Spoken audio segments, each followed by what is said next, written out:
Presentation of Dialogue on Idaho Public Television is made possible through the generous support of the Laura Moore Cunningham Foundation, committed to fulfilling the Moore family's legacy of building the great state of Idaho. On July 26, 1990, President George H.W. Bush signed a major civil rights law, the Americans with Disabilities Act. More than 25 years later, how has the ADA changed America, and what improvements are still needed? I talk about those issues with Kelly Buckland, the director of the National Council on Independent Living. That's Dialogue next. Stay tuned.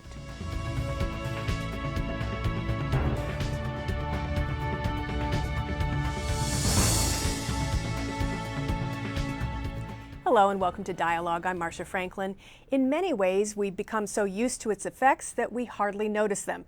But for those who fought for the Americans with Disabilities Act, its passage and what has come afterwards is always on their mind. President George H.W. Bush signed the ADA into law on July 26, 1990. It was the culmination of decades of protests by those with disabilities who wanted to be part of mainstream America in areas such as employment, housing, and transportation. For centuries, people with disabilities had often been warehoused and marginalized.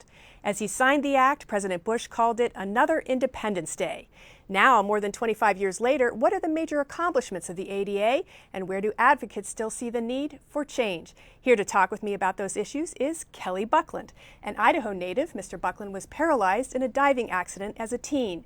He went on to become a prominent disability rights advocate in the Gem State, including being the executive director of the Living Independence Network Corporation, and then heading up the Idaho State Independent Living Council.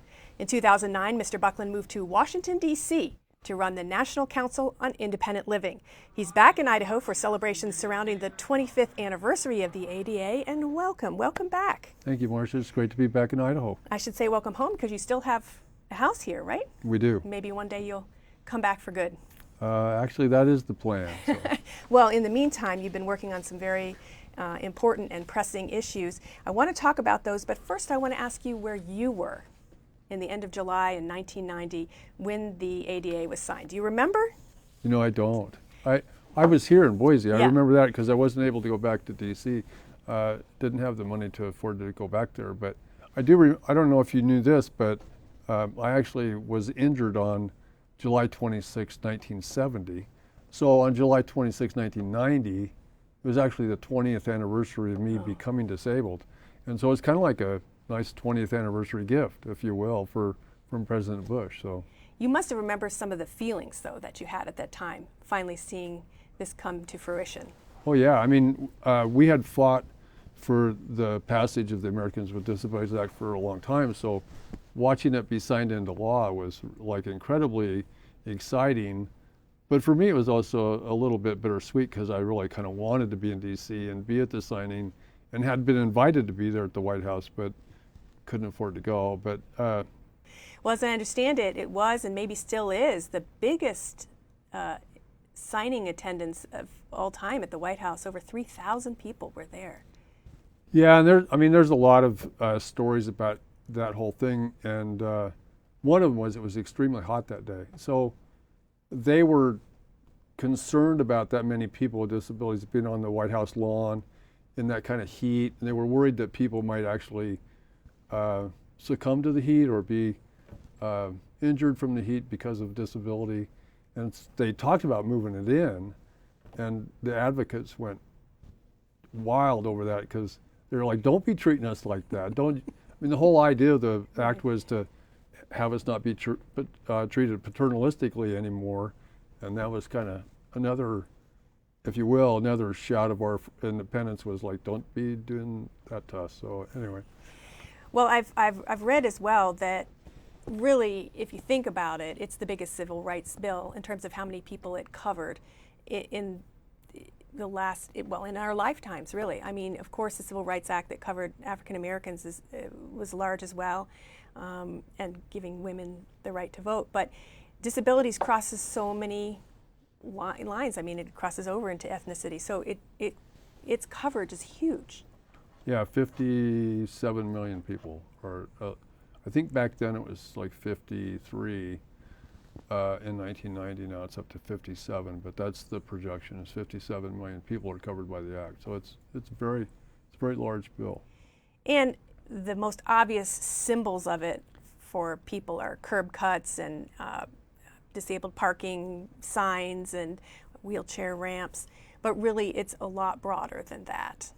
That's just what we hear, what we see. Yeah, the visuals each day people see are the parking spaces and the accessible bathrooms and stuff like that, or curb cuts. You'll see the international symbol for accessibility, which is the wheelchair, and all that sort of stuff. But yeah, I know it's very much broader than that. I mean, it covers employment, transportation, buildings, non-discrimination and employment kind of stuff. So and all different kinds of disabilities, not just people in wheelchairs. So exactly, that was another point I wanted to make. Is it's very broad, includes a mental disability as well, blindness, hearing impairment. So it's just a very broad bill, and in some respects, that's what had employers nervous, and you know, they just didn't know how this would all work out in the job venue because it is so broad. And it's still working itself out. I mean, there was a number of Supreme Court cases around employment that went bad. So and when you say went bad in our way, yeah. There were a number of them. I can't name them all. The one that's most familiar to me is the United Airlines. There was some pilots that wore glasses, and they were not allowed to fly internationally, and that was so there was a case in the Supreme Court. Supreme Court decided that if you had a method for ameliorating your disability, like glasses or medication or whatever, then you were no longer disabled under the Act, and so that excluded a lot of people that were being discriminated against because of their conditions, but they had no recourse under the Act. And so the Americans with Disabilities Amendments Act was passed, which added that protection back in and said, no, just because you found a way to deal with your disability doesn't mean that you're no longer disabled. Because you're taking a medicine for schizophrenia, or you're taking a medicine for epilepsy or diabetes, doesn't mean you don't have these underlying conditions and qualify for. Exactly. Epilepsy is a really good example, as well as mental illness, because even though you can take medication to control your seizures, it doesn't eliminate people still having all the myths and stereotypes around what epilepsy is and what it means. And so they still discriminate against you. So yeah, you still need to be covered. In your own life, how has the ADA changed your life? Oh, well, when I was injured in 1970, none of this stuff existed. There were no curb cuts.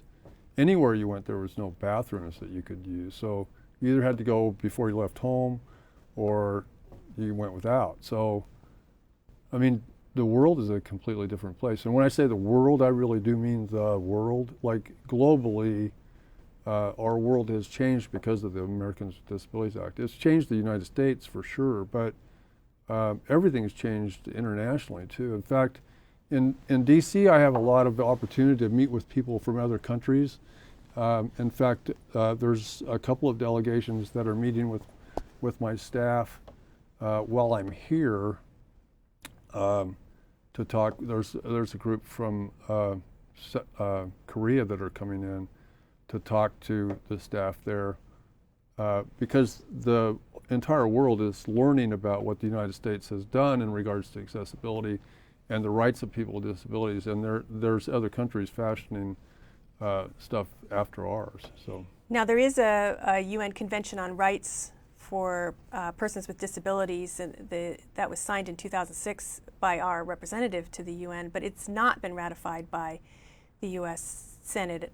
Is that something that you feel is necessary, or are these countries changing on their own? No, it's necessary. I mean, there's like 190 countries that have ratified the UN Convention on the Rights of People with Disabilities, and the United States should do so. I mean, we fell just a few votes short of passage. I think it was like 5 is all we needed. Yeah, unfortunately, we couldn't convince the 2 from Idaho to vote for it, which is really unfortunate. But Yeah, I think we absolutely need to ratify it. I mean, it would show United States continued leadership. The group that works on making recommendations on the rights of people with disabilities globally, we don't have a representative at the table because we didn't ratify. So until we do ratify, we don't get somebody at the table, and that's something that we should be, that's somewhere we should be. So.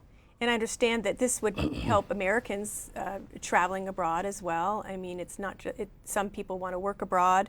Others it may be something like going to see a soccer match and the stadium in the other country isn't accessible. So it's important in that respect as well. No, absolutely. I mean, the world is a smaller place than it used to be. I mean, people travel internationally all the time now, and that includes people with disabilities. So, I mean, without us leading the way and making sure that the rest of the world is doing it well, then it's not as accessible for people to travel. And that includes veterans, that a lot of veterans who have served in other countries want to return there for a number of reasons. I mean, and it's not as accessible as it could be and as that needs to be. So I'm glad you mentioned veterans, because it was returning World War II veterans in some respects that pushed the need in the United States for accommodations and ways to help the people who are disabled. And now we see another wave of veterans that has come home from wars in Afghanistan and Iraq who have been hit by IEDs and have some of them extreme disabilities. Is that pushing is it advancing things again in terms of assistive technology and medicine? yeah, I mean, you're exactly right. Unfortunately, a lot of the stuff that has advanced disability, if you will, are people returning from war. Unfortunately, that we've had to have that sort of a negative to come out with the positive. But yeah, I mean, in the past it's been more around accessibility in regards to physical accessibility, but there's a new type of disability now from war, and that really is brain injuries and more mental conditions from The blast injuries? PTSD. Yeah. Oh, and the PTSD. Yeah, I mean, a lot of people are returning from war with different kinds of disabilities now, and so it is leading to different kinds of advances in other areas. It's amazing, some of the prosthetics. Oh yeah, I mean, if you look at the prosthetic legs now and what people can do with them, it's amazing. Well, just technology in overall has really advanced in regards to disability. So I know, even in I was visiting Black Canyon High School a couple years ago in Emmett, which is a rural area, and there were two men that came, Tracy Thrasher and Larry Bissonette, who were in the documentary Wretches and Jabberers, and they were showing the students how essentially they had been locked in their own bodies as they have autism, but with the assistive technology of being able to type and translate that into voice, into speech, they can now express themselves. And some of the children in Miss Lute's classroom as well in Emmett had this assistive technology so that they can have a voice, essentially. It's really pretty amazing. yeah, I mean, there's real advances. I mean, the internet has really opened stuff up for people with disabilities who before really couldn't get out, couldn't talk to people, socialize. It's opened up a whole new avenue of socialization for them. Smartphones have brought a lot of stuff to people in regards to communication that they never had before. I mean, if you think about people who are deaf and their ability to communicate with people who aren't deaf, the smartphone and text messaging has really kind of like leveled the playing field in that regard. So there's a lot of things that technology has really created for people with disabilities that levels the playing field with other people. So. And people who don't have a disability also benefit from these technologies as well. Exactly. You know, whether it's a door that opens more easily or speaking into your phone and having it come into. Yeah, and you and I were talking before the show about speech-to-text technology, you know, like drag and dictate. And, I mean, that's where that came from, was people trying to accommodate disability, but now it's more like a daily function of your smartphone. I mean, everybody kind of does it. So, and I understand that's where, for instance, some architects are moving to, is not that all these ADA requirements won't just be additive, that they'll be part of a whole, that it'll be a more holistic way of building things or maybe designing machinery so that it works for everyone. Because of course all of us eventually are going to age. Many of us might break a leg or have some... I've grown a lot older. So we're all eventually going to the universal design is, I think, what you're talking about, and that is really like it's a way of building an architecture that really takes into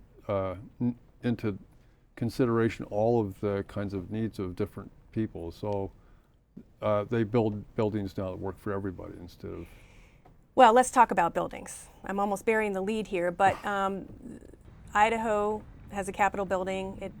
There was an addition made to it, an underground addition, 7 years ago or something like that. It's not accessible.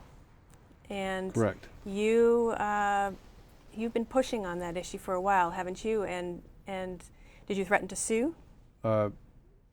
Well, what we did was we went in and offered guidance to the architects and to the Division of Public Works before that expansion and remodel ever took place. And we told them different things that needed to change in order to make the Capitol building more accessible to people with disabilities. And so actually we gave them a written report with those recommendations in it, which were quite extensive. I don't remember exactly how many there were, but there were like 20 or 30 different recommendations. And unfortunately, they chose to ignore a number of those recommendations, and some of them were really, really important. And I started getting, when I went back to DC, I started getting reports back about how they hadn't really incorporated the things that we had told them that they needed to. And so, yeah, I filed a complaint with the Department of Justice. So. And as a result, we're going to see some changes there. And the Department of Justice actually brought their architect out here to Idaho to look at the building, and they actually found other violations that I wasn't aware of, and so it ended up being like even a larger number of violations of the Americans with Disabilities Act than I thought it was. And so I think they've now reached a deal with the state of Idaho, and the Department of Justice have reached a deal where I think it's going to be somewhere between $400,000 to $500,000 in modifications they have to go back and now fix because they chose to ignore the advice that they were getting. How does this happen, in your view? Well, it happened intentionally. In this case, they knew what they were doing, and they made conscious decisions to not follow the law, and they got stung because of it. I mean, that's really the only way to put it. I mean, this wasn't a mistake, and if officials in the government here in Idaho want to say it was a mistake, that's completely misleading because they had in hand the recommendations and they chose to not do them. And so they consciously made a choice to violate the law, and they got caught doing it, and it turned out badly. This should have never occurred. If they had only followed what they were supposed to do and the recommendations that they got, they wouldn't have been in this situation, and the building would be serving the public of Idaho better. I mean, that's the other part that's really sad is, I mean, that building is to do the people's business, and the people include people with disabilities, and they should be able to conduct their business there just like everybody else. But yet, the way the building was built, there's some stuff that actually can't be changed. I mean, when they dug those underground wings, they put stairs in. I mean, why would you put stairs in? I was wondering about that. Why not a ramp? Yeah, well, they should have. I mean, it should have been a gradual slope or a ramp or something, but to put stairs in this day and age, it didn't make any sense. So now you have to like find your way back down a tunnel to an elevator to go down like 2 or 3, 4 steps. I don't remember exactly how many there are, but so it should have never occurred like that. And the building should be more accessible, and it's going to be. Although now it'll definitely be improved because of this deal that they finally reached. The time goes so quickly. I want to talk with you about some other areas of the ADA that, or disability rights in general, that you'd like to see improved. I know that we talked a little bit about the changes that happened after the Supreme Court decisions regarding employment and the definition of disability. But as I understand it, benefits is still a disability rights issue. Getting benefits, having federal agencies talk to each other about benefits, and some of the things say if you marry somebody who has a certain amount of income, you lose your benefits. Is that something top of the docket as well, to sort out disability benefits? Well, yeah, I mean, we spoke a little over 6 years ago about the problem with Medicare. You and I, previous dialogue show. Exactly. Sorry.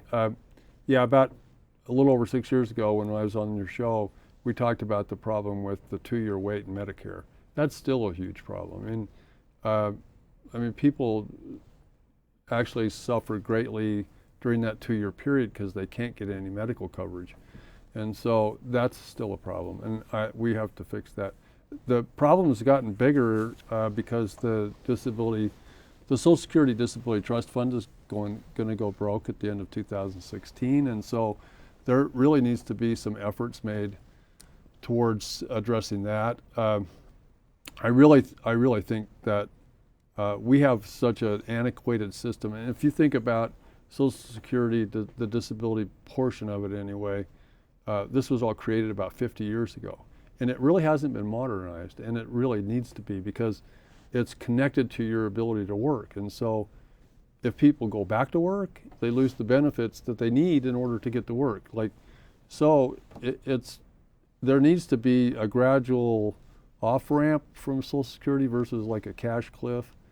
And there also needs to be a way for people to go back to work so they can become tax-paying citizens without losing all of their benefits, because some of those benefits they cannot do without because of their disability, and so that's another problem. So, how do you deal with, I often see people commenting who are complaining that lots of people get benefits who shouldn't, or lots of people take advantage of.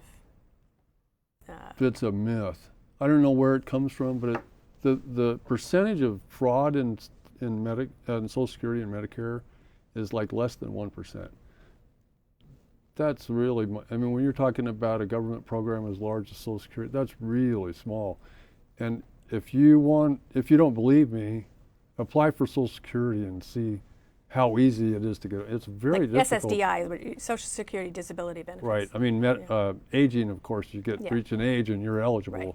But if you apply for disability Social Security benefits, believe me, it's not easy to get on. It's very difficult. It takes a lot in a lot of areas. It takes years to be found eligible. There's waiting lists of people waiting to be determined eligible. So, as we start wrapping up here, I want to give you an opportunity to talk a little bit about what you do with the Centers for Independent Living do. They were part of the bedrock. Really, Ed Roberts, who founded the first one in Berkeley, California, is one of the fathers of the ADA in a way. Centers for Independent Living all over the country, in every state, right? Focus on exactly that, not having people in institutions, but having support systems in place so that people can live independently. Yeah, we started out as a very small program in like 1978, right there. I think there were 10 centers for independent living started around the country. There's now about 700. And if you look at the efforts of centers from 2012 to 2014, during that period of time, we moved 13,000 people out of institutions and nursing homes, saved the federal government over $500 million, and they were able to attract through other funding sources another $2.6 billion.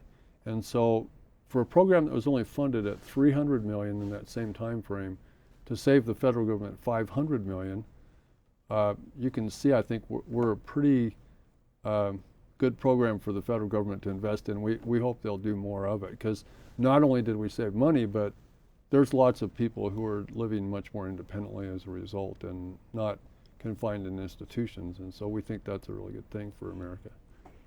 Kelly, final question. What excites you the most about this arena for the future for other people with disabilities?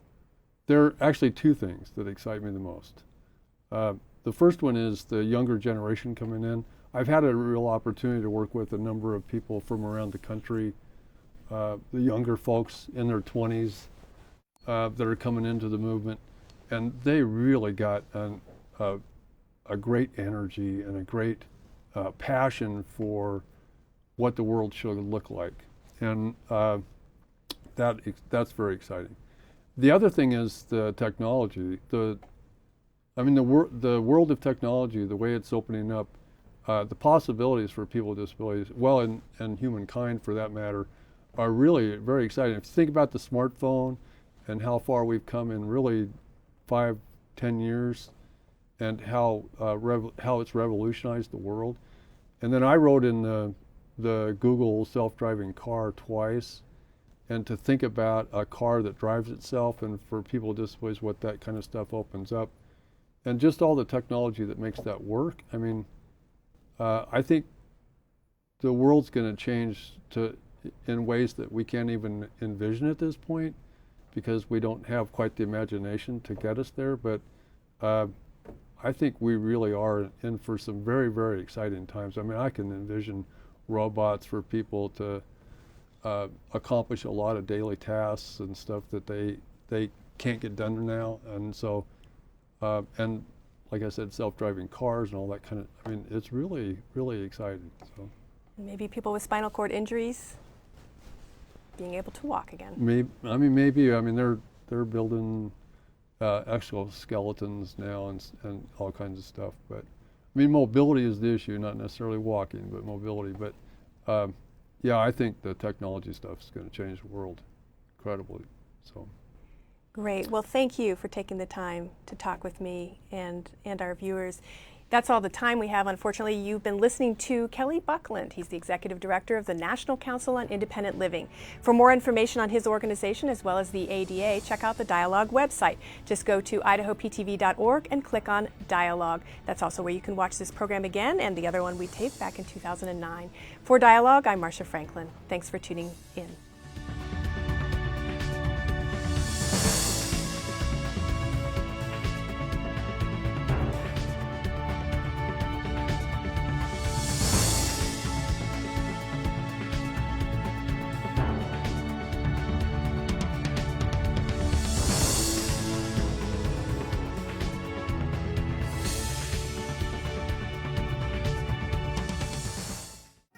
Presentation of Dialogue on Idaho Public Television is made possible through the generous support of the Laura Moore Cunningham Foundation, committed to fulfilling the Moore family's legacy of building the great state of Idaho. Check out our website, become a friend on Facebook, or follow us on Twitter.